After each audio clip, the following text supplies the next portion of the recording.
مصنف سعادت حسین منٹو. افسانہ ایک خط. آواز محمد بن نئی. تمہارا طویل خط ملا جسے میں نے 2 مرتبہ پڑھا. دفتر میں اس کے ایک ایک لفظ پر میں نے غور کیا اور غالباً اسی وجہ سے اس روز مجھے رات کے 10 بجے تک کام کرنا پڑا، اس لیے کہ میں نے بہت سا وقت اس غور و فکر میں ضائع کر دیا تھا. تم جانتے ہو اس سرمایہ پرست دنیا میں اگر مزدور مقررہ وقت کے ایک لمحے کے عوض اپنی جان کے ٹکڑے تول کر نہ دے دے تو اسے اپنے کام کی اجرت نہیں مل سکتی. لیکن یہ رونا رونے سے کیا فائدہ؟ شام کو عزیز صاحب، جن کے یہاں میں آج کل ٹہرا ہوں، دفتر میں تشریف لائے اور کمرے کی چابیاں دے کر کہنے لگے، میں ذرا کام سے کہیں جا رہا ہوں، شاید دیر میں آنا ہو، اس لیے تم میرا انتظار کیے بغیر چلے جانا. لیکن پھر فوراً ہی چابیاں جیب میں ڈالیں اور فرمانے لگے، نہیں، تم میرا انتظار کرنا، میں 10 بجے تک واپس آ جاؤں گا. دفتر کام سے فارغ ہوا تو 10 بج چکے تھے. سخت نیند آ رہی تھی، آنکھوں میں بڑی پیاری گدگدی ہو رہی تھی. جی چاہتا تھا کرسی پر ہی سو جاؤں. نیند کے اس غلبے کے زیر اثر میں نے 11 بجے تک عزیز صاحب کا انتظار کیا، مگر وہ نہ آئے. آخرکار تھک کر میں نے گھر کی راہ لی. میرا خیال تھا کہ وہ ادھر گھر چلے گئے ہوں گے اور آرام سے سو رہے ہوں گے.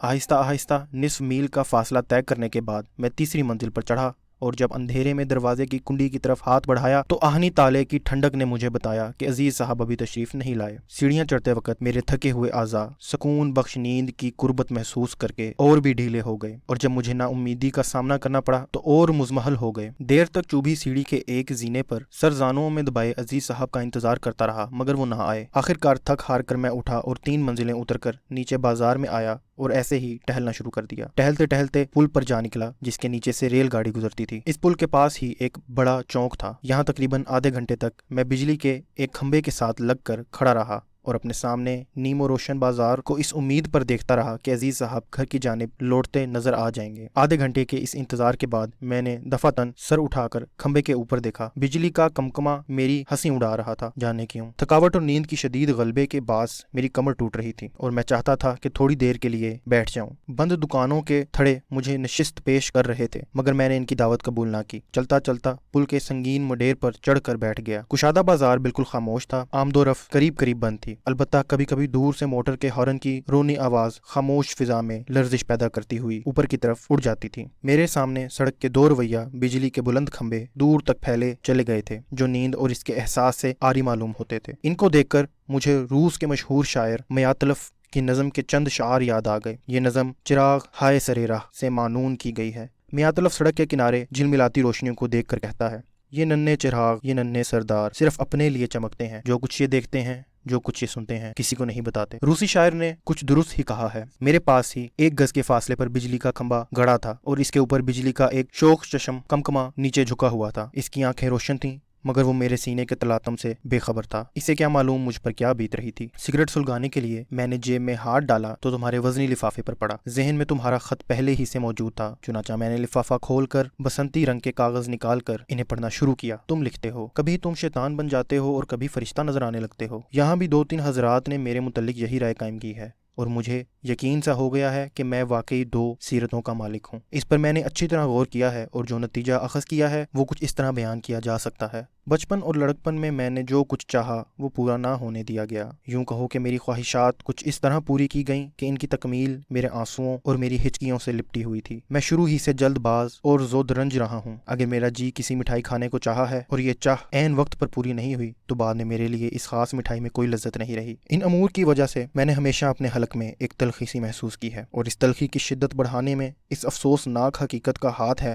کہ میں نے جس سے محبت کی، جس کو اپنے دل میں جگہ دی، اس نے نہ صرف میرے جذبات کو مجروح کیا بلکہ میری اس کمزوری محبت سے زبردستی ناجائز فائدہ بھی اٹھایا. وہ مجھ سے دغا فریب کرتے رہے اور لطف یہ ہے کہ میں ان تمام دغا بازیوں کے احساس کے باوجود ان سے محبت کرتا رہا. مجھے اچھی طرح معلوم ہے کہ وہ اپنی ہر نئی چال کی کامیابی پر بہت مسرور ہوتے تھے کہ انہوں نے مجھے بے وقوف بنا لیا، اور میری بے وقوفی دیکھو کہ میں یہ سب کچھ جانتے ہوئے بے وقوف بن جاتا تھا. جب اس ضمن میں مجھے ہر طرف سے نا امیدی ہوئی، یعنی جس کسی کو میں نے دل سے چاہا اس نے میرے ساتھ دھوکہ کیا، تو میری طبیعت بجھ گئی اور میں نے محسوس کیا کہ ریگستان میں ایک بھنورے کی مانند ہوں جس سے رس چوسنے کے لیے حد نظر تک کوئی پھول نظر نہیں آ سکتا. لیکن اس کے باوجود محبت کرنے سے باز نہ رہا اور حسب معمول کسی نے بھی میرے اس جذبے کی قدر نہ کی. جب پانی سر سے گزر گیا اور مجھے اپنے نام نہاد دوستوں کی بے وفائیاں اور سرد مہریاں یاد آنے لگیں تو میرے سینے کے اندر ایک ہنگامہ سا برپا ہو گیا. میرے جذباتی، سرمدی اور ناطق وجود میں ایک جنگ سی چھڑ گئی. ناطق وجود ان لوگوں کو معلون و مطعون گردانتے ہوئے اور گزشتہ واقعات کی افسوسناک تصویر دکھاتے ہوئے اس بات کا طالب تھا